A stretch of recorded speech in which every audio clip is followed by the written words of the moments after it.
안녕하세요. 저는 결혼 전까지만 해도 자유분방하고 사교적인 성격의 소유자였어요. 하지만 결혼 후 시어머니와의 관계에서 겪은 일들로 인해 많은 것이 변했죠. 제 경험을 들려드리겠습니다. 저는 항상 밝고 활발한 성격이었어요. 친구들과 어울리기를 좋아했고 새로운 사람들을 만나는 것도 즐겼죠. 대학 시절에는 동아리 활동도 열심히 했고 주말마다 친구들과 여행을 다니곤 했어요. 그때는 정말 자유로웠죠. 그러다 남편을 만났어요. 처음 만났을 때 남편은 매우 보수적인 성격이었어요. 저와는 정반대의 성향을 가진 사람이었죠. 그는 규칙과 전통을 중요하게 여겼고 변화를 그리 좋아하지 않았어요. 처음에는 이런 차이 때문에 갈등도 있었어요. 하지만 우리는 서로를 이해하려고 노력했어요. 남편은 제 활발한 성격과 열정을 존중해 주었고 저 또한 그의 신중함과 안정감을 인정하게 되었죠.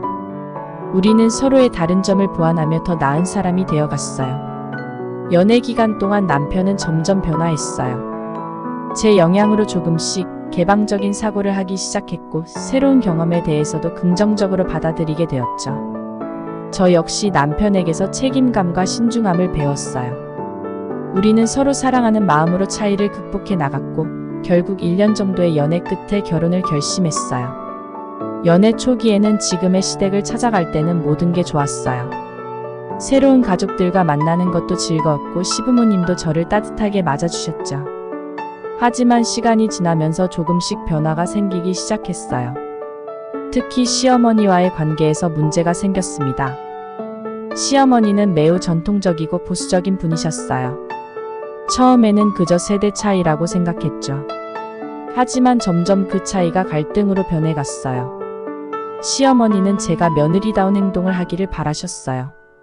그분이 생각하는 며느리다운 행동이란 항상 집에 있으면서 집안일을 하고 시댁 일에만 전념하는 거였죠.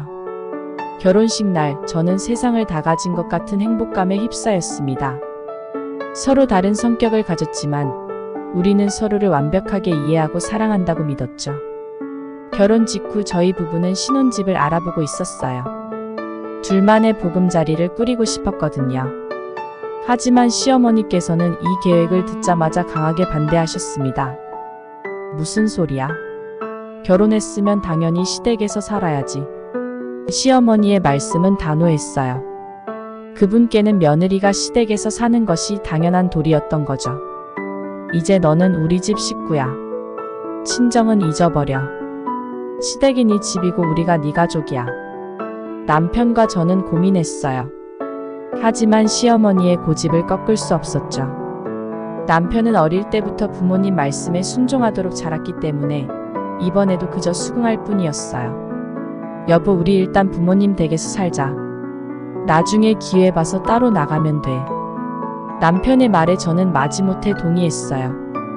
당시에는 이게 일시적인 상황일 거라고 생각했거든요. 하지만 이 결정이 제 인생을 얼마나 힘들게 할지 그때는 몰랐죠. 시댁으로 이사한 날, 시어머니께서는 제 짐을 정리하시면서 이렇게 말씀하셨어요. 이제부터 여기가 네 집이야.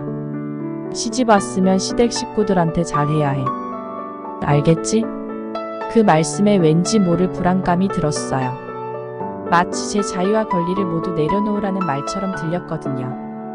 이렇게 시작된 시댁 생활은 제 예상보다 훨씬 힘들었어요. 시어머니의 통제는 날이 갈수록 심해졌고 저는 점점 더 집 안에 갇혀가는 느낌이었죠. 시집 와서 밖으로 돌아다니면 안 돼. 집에서 시부모 모시고 살림하는 게 며느리 도리야. 이런 말씀을 들을 때마다 저는 숨이 막히는 것 같았어요. 하지만 시어머니께는 이게 당연한 일이었고 제 불편함을 전혀 이해하지 못하셨죠. 처음에는 시어머니의 기대에 부응하려고 노력했어요.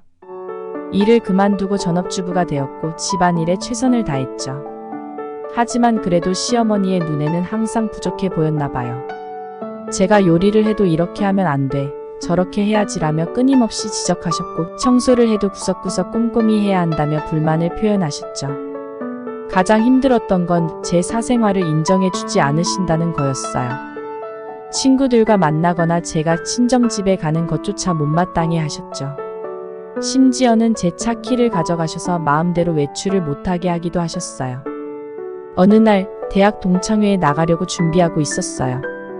그런데 시어머니께서 갑자기 제 방에 들어오셔서는 이렇게 말씀하시는 거예요. 어디 가려고 그래? 시집 와서 친구들 만나러 다니면 못 쓰지. 저는 당황스러웠지만 최대한 공손하게 대답했어요. 어머니, 오랜만에 있는 동창회라서요. 금방 다녀올게요. 그러자 시어머니께서는 갑자기 제 옷장을 열더니 제가 입으려던 옷을 꺼내 숨기셨어요. 이런 옷 입고 나가면 바람난다고 소문날라. 너는 이제 유부녀야, 알겠어?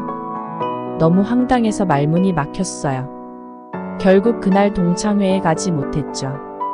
이런 일이 반복되면서 저는 점점 외부와 단절되어 갔어요. 친구들과의 약속은 항상 취소해야 했고 심지어 전화통화조차 어려웠죠. 시어머니께서 제 통화 내용을 다 듣고 계셨거든요. 맨날 친구들하고 떠들어대기만 하고 집안일은 안 하고. 시집 와서 이게 뭐 하는 짓이야. 이런 말씀을 들으면서 저는 점점 위축되어 갔어요. 한 번은 제 생일이어서 친정에 다녀오겠다고 말씀드렸더니 시어머니께서는 대노하셨어요. 뭐? 시집 와서 친정은 무슨 친정이야. 시댁이 내 집이지. 결국 그날도 친정에 가지 못했죠. 부모님께 전화로 죄송하다고 말씀드리는데 눈물이 멈추지 않았어요. 하지만 정작 시댁 일을 위해서는 언제든 나가라고 하셨죠. 이런 이중잣대가 정말 힘들었어요. 어느 날 아침 시어머니께서 갑자기 저를 부르셨어요. 얘, 이리 좀 와봐. 가보니 시어머니 손에 제 차 키가 들려 있었어요. 평소에는 절대 내어주지 않던 차 키였죠. 오늘 큰 집에 제사 음식 갖다 주고 와야 해. 빨리 다녀와. 어리둥절한 채로 차 키를 받았어요. 네? 하지만 어머니, 제가 운전을... 말을 마치기도 전에 시어머니가 말을 끊으셨어요. 뭘 그렇게 우물쭈물해? 시댁 일인데 빨리 다녀와야지. 늦으면 안 된다. 저는 당황스러웠어요. 평소에는 제가 외출하는 걸 극구 반대하시더니 시댁 일이라고 하니 갑자기 차 키를 주시는 거예요. 어머니, 그런데 제가 친구 만나러 갈 때는... 친구는 무슨... 시댁 일이 더 중요하지. 얼른 다녀와. 오래 걸리면 안 돼. 시어머니의 말씀에 저는 말문이 막혔어요. 제 개인적인 일로 외출할 때는 차 키를 주지 않으시다가 시댁 일을 위해서는 언제든 나가라고 하시니 말이에요. 어쩔 수 없이 차에 올랐어요. 오랜만에 운전대를 잡으니 긴장되더라고요. 큰 집에 도착해서 제사 음식을 전달하고 돌아오는 길에 잠깐 카페에 들러 커피 한 잔을 마시고 싶었어요. 오랜만에 자유시간이었거든요. 하지만 시어머니의 목소리가 귓가에 맴돌았어요. 오래 걸리면 안 돼. 결국 그대로 집으로 돌아왔죠. 집에 도착하자마자 시어머니가 현관으로 나오셨어요. 왜 이렇게 오래 걸렸어? 길이 막혔어? 아니요, 어머니. 큰 집에 제사 음식 전해드리고 바로 왔어요. 그래? 앞으로 시댁 일할 때는 더 빨리 다녀와야 해. 알겠지? 시어머니는 차 키를 다시 가져가셨어요. 저는 그 순간 제 자유가 다시 빼앗긴 것 같아 가슴이 답답해졌어요. 남편에게 도움을 요청했지만 그도 별다른 도움이 되지 못했어요. 남편은 어릴 때부터 엄격한 가정에서 자랐기 때문에 부모님의 말씀에 거역하는 것을 매우 어려워했거든요. 그래서 저와 시어머니 사이에서 중재자 역할을 하지 못했어요. 오히려 어머니의 뜻을 따르는 게 좋을 거야 라며 저를 설득하려고만 했죠. 시간이 지날수록 저는 점점 더 우울해졌어요. 예전에 활발하고 밝았던 제 모습은 온데간데 없이 사라졌고 집안에서만 움츠려들게 되었죠. 친구들과의 연락은 완전히 끊어졌고 가족들과도 멀어졌어요. 매일매일이 지옥 같았습니다. 어느 날 갑자기 시어머니께서 저희 부부를 불러내셨어요. 너희 둘 다 요즘 힘들어 보이는구나. 며칠 여행이라도 다녀오는 게 어떠니? 순간 제 귀를 의심했어요.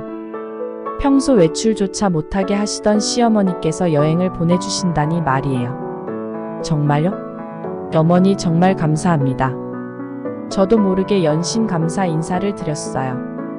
오랜만에 자유에 너무나 들떠 있었거든요. 남편도 기쁜 표정을 감추지 못했죠. 하지만 시어머니의 표정에서 왠지 모를 의미심장함을 느꼈어요. 그때는 그저 기분 탓이라고 생각했죠. 여행은 정말 즐거웠어요.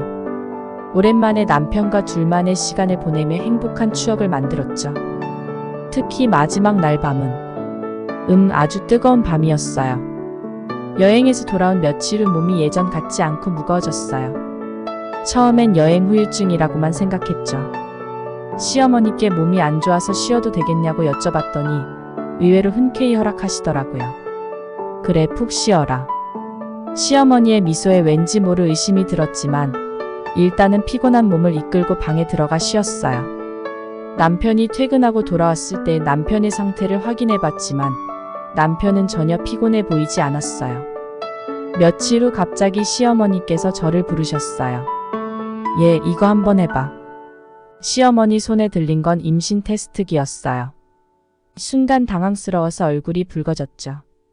어머니, 이건 왜? 에이, 아니에요. 전 부끄러워서 거절했어요. 뭘 그래, 어서 해봐. 시어머니의 호통에 어쩔 수 없이 테스트를 진행했어요. 결과는 임신이었어요. 임신 사실에 기쁘면서도 한편으로는 두려웠어요. 어떻게 시어머니께서 이 사실을 미리 알고 계셨던 걸까요? 어머니, 2줄 나왔어요. 임신이래요. 그런데 어떻게 아셨어요? 시어머니께서는 빙그레 웃으시며 대답하셨어요. 너 요즘 자주 피곤해하더라. 혹시나 해서 줘본 거야. 그 말씀을 들으니 갑자기 등골이 서늘해졌어요. 마치 모든 것이 계획된 것 같은 기분이 들었거든요. 여행을 보내주신 것도 제 몸 상태를 체크하신 것도 모두 이를 위한 것이었나? 임신 사실에 기뻐해야 할지 두려워해야 할지 혼란스러웠어요. 앞으로 제 삶이 어떻게 변할지, 시어머니의 통제가 더 심해지지는 않을지 걱정되기 시작했습니다. 임신 사실을 알게 된 후 시어머니는 확실한 확인을 위해 저를 산부인과에 데려가셨어요. 의사 선생님께서 임신을 확인해 주시자 시어머니의 얼굴에 미소가 번졌죠. 병원을 나오는 길에 시어머니께서 갑자기 말씀하셨어요. 이참에 장을 좀 보고 가자. 그렇게 시작된 쇼핑은 꼬박 2시간이나 계속됐어요. 시어머니는 이곳저곳을 돌아다니며 임신에 좋다는 온갖 물건과 음식을 사들이셨죠. 이건 태아에게 좋은 거야. 이걸 먹으면 입덧이 덜할 거야. 시어머니의 말씀에 감사한 마음도 들었지만 한편으로는 제 의견은 전혀 묻지 않으시는 게 답답했어요. 긴 쇼핑을 마치고 집으로 돌아가는 길에 카페를 발견했어요. 피곤한 몸을 이끌고 시어머니께 말씀드렸죠. 어머니, 저기 카페에 잠깐 들렀다 가면 어떨까요? 뭐라도 마시고 가요. 놀랍게도 시어머니께서 허락하셨어요. 기쁜 마음으로 카페에 들어갔죠. 메뉴판을 보며 무엇을 마실지 행복한 고민에 빠졌어요. 오랜만에 제가 직접 선택할 수 있는 기회였거든요. 하지만 그 기쁨도 잠시. 생과일 주스 2잔이요. 나오면 저기 가져다 줘. 시어머니께서 제 선택은 무시한 채 주문을 하시고는 자리에 가서 앉으셨어요. 순간 가슴이 철렁 내려앉았어요. 물론 임산부가 커피를 마시면 좋지 않다는 걸 알고 있었어요. 하지만 그래도 제가 직접 고를 수 있는 선택권마저 빼앗아 버리시다니. 주스를 받아들고 시어머니께 가져다 드리면서 생각했어요. 내 인생의 모든 선택을 이렇게 빼앗기게 되는 걸까? 아이를 위한다는 명목하에 나의 모든 것을 통제당하게 되는 걸까? 임신으로 인한 기쁨보다는 앞으로의 삶에 대한 두려움이 더 크게 느껴졌어요. 시어머니의 과도한 간섭과 통제가 이제는 제 몸과 제가 먹는 음식에까지 미치게 될 것 같아 숨이 막혔습니다. 집에 도착한 후 저는 피곤한 몸을 이끌고 집안일과 저녁 준비를 시작했어요.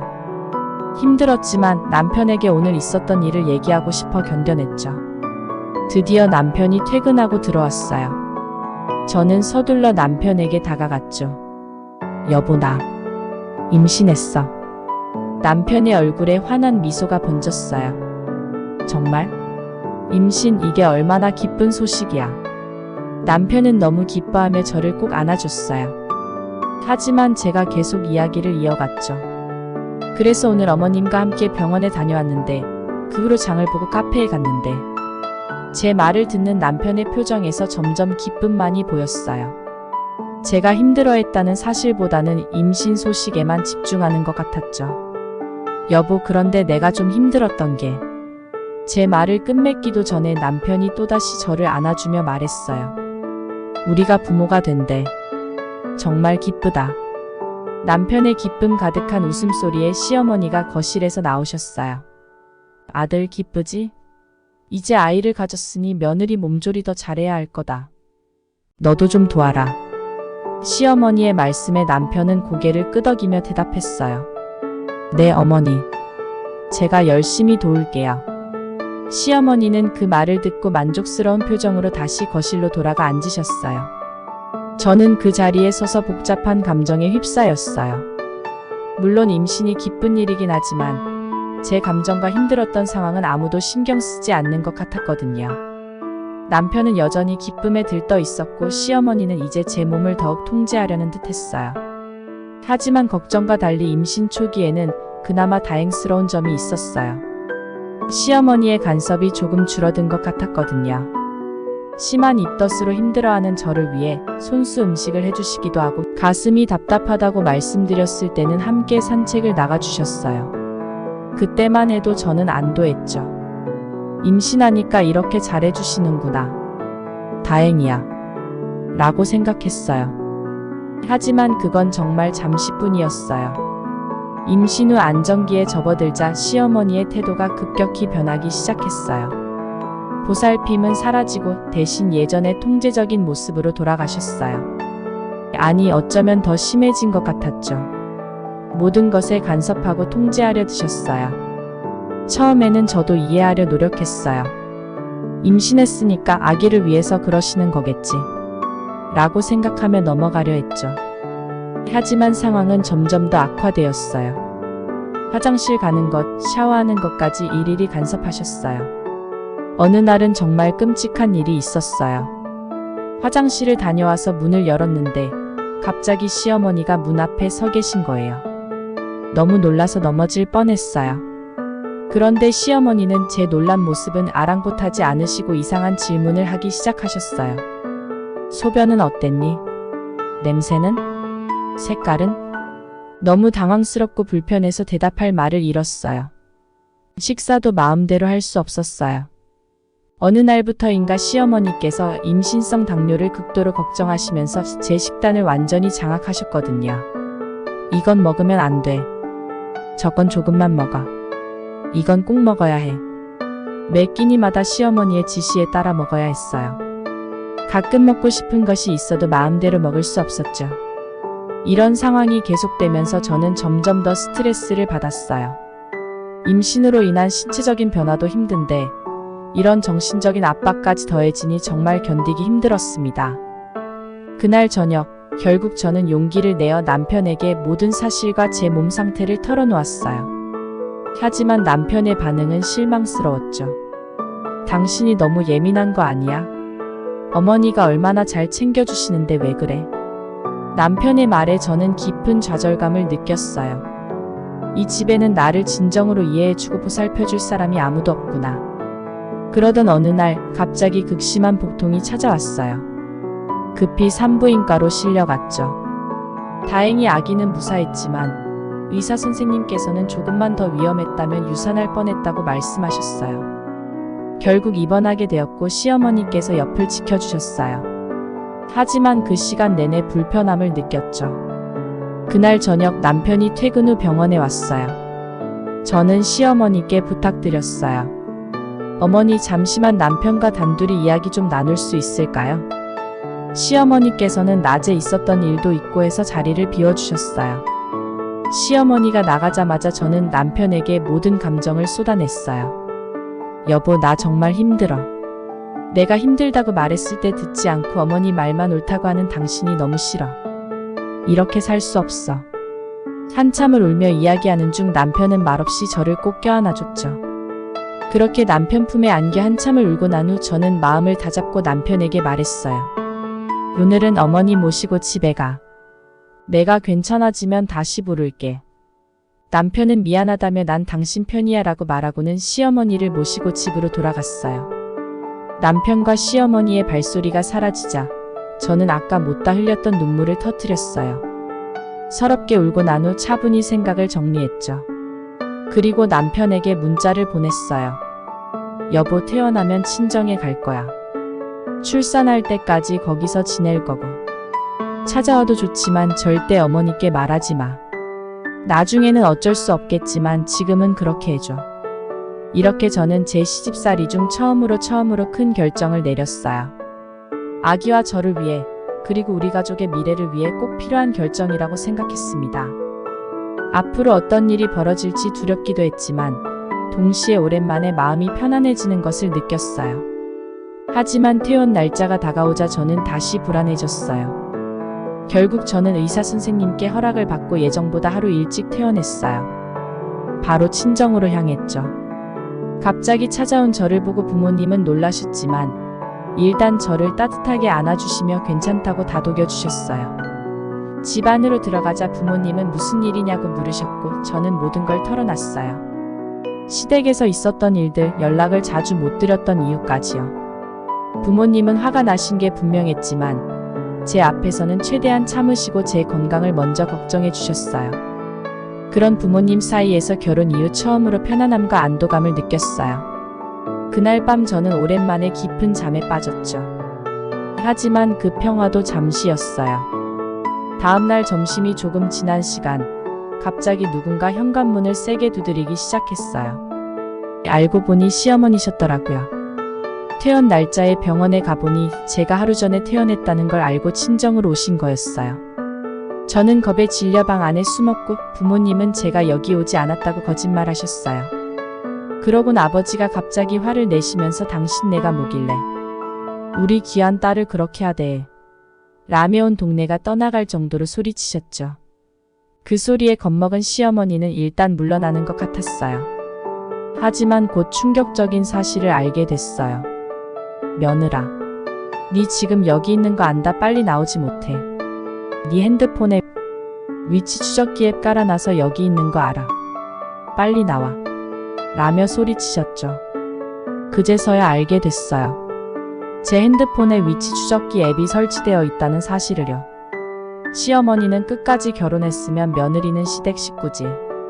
왜 친정에 와서 난리냐며 화를 내시다가 부모님이 경찰에 신고한다는 말을 듣고 마지못해 돌아가셨어요.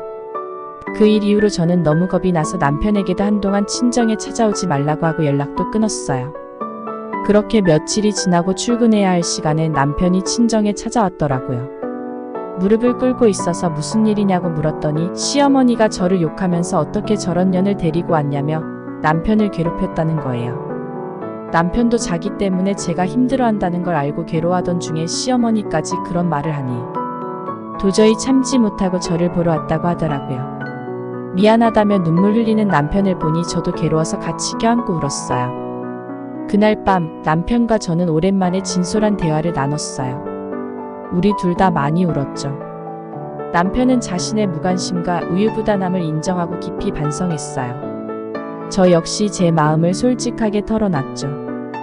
다음 날 남편과 저는 긴장된 마음으로 시댁 문을 열었어요. 시어머니는 우리를 보자마자 차가운 눈빛으로 쳐다보셨죠. 이제 와? 며느리는 친정으로 도망가고 너는 어제 나가버리고. 이게 무슨 꼴이니? 남편이 깊게 숨을 들이쉬고 말했어요. 어머니, 저희가 독립하려고 합니다. 시어머니의 얼굴이 순식간에 붉어졌어요. 뭐? 무슨 소리야? 며느리는 당연히 시댁 식구지. 여기서 살면서 시댁 시중 들어야 하는 게 당연한 거 아니야? 남편이 고개를 저었어요. 어머니, 그건 아닙니다. 요즘은 그렇게 살지 않아요. 저희도 저희만의 삶이 필요해요. 시어머니는 끝까지 반대하셨어요. 안 돼. 절대 안 돼. 어떻게 그럴 수가 있어. 그때 남편이 태어나서 처음으로 시어머니에게 큰 소리를 냈어요. 어머니, 제가 태어나서 지금까지 어머니 말씀 듣고 열심히 살았습니다. 하지만 제가 처음으로 정한 제 아내를 그렇게 깎아내리고 무시하는 건 참을 수 없어요. 우리는 집을 구해서 따로 살 겁니다. 그렇게 알아주세요. 시어머니는 그 말을 듣고 그 자리에 주저앉아 울기 시작하셨어요. 내가 너를 어떻게 키웠는데 그렇게 가버리냐. 그 모습을 본 남편은 마음이 아팠는지 시어머니를 일으켜 의자에 앉히고 차분히 말하기 시작했어요. 어머니, 우리가 어머니를 버리는 게 아닙니다. 저에겐 어머니가 가장 큰 존재고 중요한 분이에요. 하지만 지금은 제 가정이 더 중요할 뿐이에요. 제발 이해해 주세요. 남편은 시어머니의 손을 잡고 눈물이 그렁그렁한 눈으로 간곡히 부탁했어요. 시어머니는 한참을 울다가 마침내 고개를 들어 우리를 바라보셨죠. 알겠다. 너희 마음이 그렇다면 어쩔 수 없구나. 그 말을 듣는 순간 우리 부부의 어깨에서 큰 짐이 내려가는 것 같았어요. 남편은 시어머니를 꼭 안아드렸고 저도 조심스레 다가가 손을 잡았죠. 감사합니다, 어머니. 자주 찾아뵙고 연락드리겠습니다. 시어머니의 말씀을 듣고 나서 저는 용기를 내어 말을 꺼냈어요. 어머니, 사실 저도 하고 싶은 말이 있어요. 시어머니께서 놀란 듯 저를 바라보셨어요. 저는 떨리는 목소리로 계속 말했습니다. 저도 처음엔 정말 잘하고 싶었어요. 어머니의 기대에 부응하고 싶었고 좋은 며느리가 되고 싶었어요. 하지만 제가 아무리 노력해도 부족하다고 느껴졌고 점점 숨이 막혀왔어요. 제 의지와 개성을 무시당하는 것 같아 너무 힘들었습니다. 눈물이 흘러내렸지만 저는 계속 말을 이어갔어요. 하지만 이제 와서 생각해보니 어머니도 나름의 방식으로 저희를 위해 애쓰신 거라는 걸 알겠어요. 단지 우리의 방식이 달랐을 뿐이에요. 앞으로는 서로를 이해하고 존중하면서 관계를 만들어가고 싶어요. 제 말이 끝나자 시어머니의 눈에도 눈물이 고였어요. 그리고는 천천히 입을 여셨습니다. 얘야, 나도 미안하다. 내 방식이 옳다고만 생각했지 내 마음은 전혀 헤아리지 못했구나. 나는 그저 우리 아들의 가정이 행복하기를 바랐을 뿐인데 오히려 너희를 힘들게 했구나. 시어머니께서 제 손을 잡으셨어요. 나도 이제 알겠다. 너희의 삶은 너희가 만들어가는 거지. 내가 너무 간섭했어. 용서해주렴. 저는 눈물을 흘리며 시어머니를 안았어요. 어머니, 감사합니다. 저도 많이 부족했어요. 앞으로는 달라질게요. 자주 찾아뵙고 손주도 데리고 올게요. 우리 이제부터 새로 시작해요.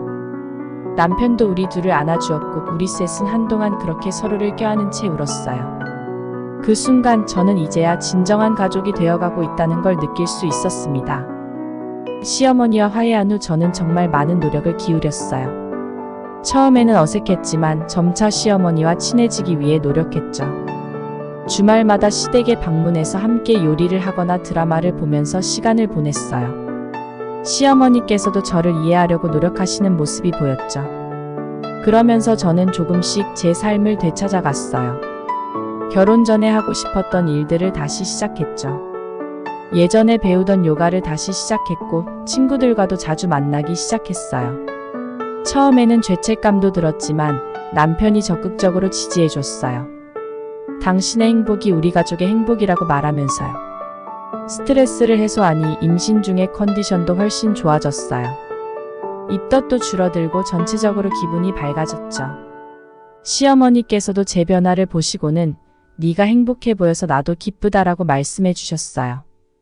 친정 부모님과도 연락을 자주 하게 됐어요. 일주일에 한 번은 꼭 통화를 했고 한 달에 한 번은 찾아뵈었죠. 부모님께서도 제가 건강해 보인다며 좋아하셨어요. 출산 예정일이 다가오자 저는 점점 긴장되기 시작했어요. 그러던 어느 날 밤 갑자기 진통이 시작됐죠. 남편은 서둘러 저를 병원으로 데려갔어요. 그리고는 양가 부모님께 연락을 드렸습니다. 여보, 부모님들께 다 연락드렸어. 곧 오실 거야. 남편의 말에 저는 놀랐어요. 아직도 양가 부모님 사이의 관계가 어색했거든요. 하지만 이런 중요한 순간에 모두가 함께 있어야 한다고 생각한 남편의 마음이 고마웠습니다. 얼마 지나지 않아 양가 부모님들이 도착하셨어요. 처음에는 어색한 기운이 감돌았죠. 서로 눈을 마주치지 못하고 멀찍이 떨어져 앉으셨어요. 그때 제 아버지께서 먼저 입을 여셨어요. 저번에 무작정 소리 지르고 경찰까지 불러서 죄송했습니다.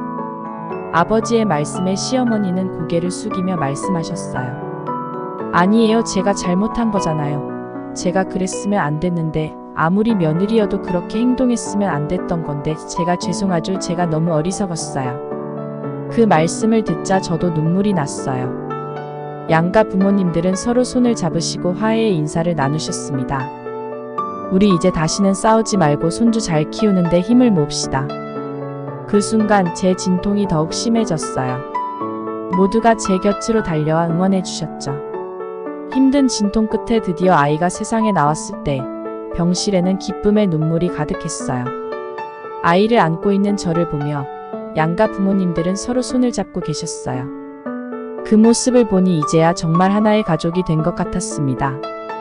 시간이 흐르면서 우리 아이는 쑥쑥 자라났어요. 신기하게도 아이는 남편과 제 성격을 반반씩 닮은 것 같았어요. 저처럼 활발하고 사교적인 면도 있지만 동시에 남편처럼 차분하고 신중한 면도 있었죠.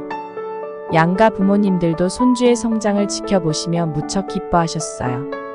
서로 경쟁하듯 손주 사랑을 하시면서도 그 과정에서 부모님들 사이의 관계도 더욱 돈독해졌어요. 저와 남편도 부모로서 많이 성장했어요. 서로를 더 이해하고 배려하게 되었고 가족의 소중함을 더욱 깊이 느끼게 되었죠. 물론 가끔은 힘든 순간도 있었지만 그때마다 서로 의지하며 함께 극복해 나갔어요. 지금 우리 가족은 정말 행복해요. 과거의 갈등은 오히려 우리를 더 단단하게 만들어 주었고 그 과정에서 우리는 진정한 가족의 의미를 깨달았어요. 우리 아이가 자라면서 앞으로 어떤 모습을 보여줄지 정말 기대돼요. 이제는 확신할 수 있어요. 우리 가족은 어떤 어려움이 와도 함께 극복해낼 수 있을 거라고요. 그리고 우리의 사랑스러운 아이는 이런 가족의 사랑 속에서 건강하고 행복하게 자랄 거예요. 이 모든 것에 감사하며 앞으로도 더욱 행복한 가정을 만들어가고 싶어요. 돌이켜보면 정말 힘든 시간이었어요. 시어머니와의 갈등으로 인해 제 정체성을 잃어가는 것 같았고 숨쉬기조차 힘들었던 날들이 있었죠. 그때의 고통은 말로 표현하기 힘들 정도로 컸어요. 하지만 그 어둡고 힘든 시간을 이겨낼 수 있었던 건 남편 덕분이에요. 처음에는 우유부단했지만 결국 저를 위해 용기 내어 부모님께 맞서 주었죠. 남편의 지지와 사랑이 없었다면 저는 그 시간을 견디지 못했을 거예요. 그리고 제 친정 부모님, 언제나 저를 무조건적으로 받아주시고 사랑해 주셨죠. 제가 힘들 때 도망갈 수 있는 안식처가 되어 주셨어요. 부모님의 그 넓은 사랑이 제게는 큰 힘이 되었습니다. 이 모든 경험을 통해 저는 많이 성장했어요. 가족의 소중함, 소통의 중요성, 그리고 나 자신을 지키는 것의 가치를 깨달았죠. 여러분께 말씀드리고 싶어요. 힘든 시기가 있더라도 포기하지 마세요. 여러분 곁에는 분명 여러분을 사랑하고 지지해주는 사람들이 있을 거예요. 그들의 사랑을 믿고 힘을 내세요. 결국 우리는 모두 행복해질 자격이 있어요. 그 행복을 위해 때로는 맞서 싸워야 할 수도 있고 때로는 이해하고 용서해야 할 수도 있어요. 하지만 그 과정이 여러분을 더 강하고 현명하게 만들어줄 거예요. 제 이야기가 힘든 시간을 겪고 있는 누군가에게 작은 희망이 되었기를 바랍니다. 여러분 모두 행복하세요. 감사합니다.